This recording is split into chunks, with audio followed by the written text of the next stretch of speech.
এখন আই গেছে পলিটিক্স এখন টেকনোশন খান কত এমএলএ আসলাম না খালি যুব কংগ্রেসের সভাপতি আছে কতদিন তো এমএলএ আসলাম না খালি যুব কংগ্রেসের সভাপতি আসলাম তারপরেও বিজেপি অফিস ঘেরাও করছে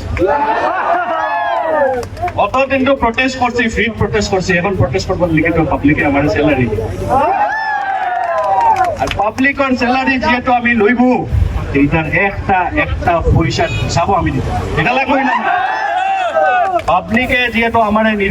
নির্বাচিত পারসন আমি একটা পয়সার আমি হিসাব দিতে লাগবে এটা লাগবে না না পুরানা স্টাইলের পলিটিক্স আর না যে তিনজন এমএলএ রে ভোট দিচ্ছেন না পাবলিকে তার বিষয়ে আমরা কিন্তু ঠিক না আল্লাহর হুকুম হয়েছে আমরা ইলেকশন জিতেছি এখন আমরা সবে মিলে আমরা পাবলিক করে কাম করে দিতাম ঠিক আছে আর বেশি আপনি পুরো লম্বা কিছু মাতিতাম না আজকে সময় ঠিক না আমরা খালি পার্টি ভাই আমার ভাই শহীদুল ভাই যে আমার লগে ডে 1 থেকে এক লগে ফাইট করে গেছে আজকে যখন আমার লগে কেউ থাকতে না পারবেন কিন্তু শহীদুল ভাই সবসময় আমার লগে আছে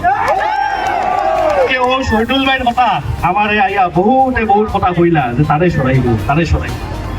কারণ সব সময় যে শক্তিশালী তোমার লোকে থাকে আপনারা লোকে থাকে তারে কিন্তু পাবলিকে সরাইবার সুযোগ তাই বলি ঠিক না আজকে কত বিরোধী মানুষ আইয়া কইলা শহীদুল ভাইরে সরাইতে লাগে কিন্তু যে মানুষ আপনার খারাপ দিল তখন আমার খারাপ দিল যে তারে যদি আমি ভুলি যাই আমার লেখা মানুষ কেউ না আর আমি খারাপ মানুষ না শহীদুল ভাই আমার লোকে আসলো শহীদুল ভাই আমার লোকে থাকবো আর যত পর্যন্ত আসি আমিও শহীদুল ভাইয়ের লোকে থাকবো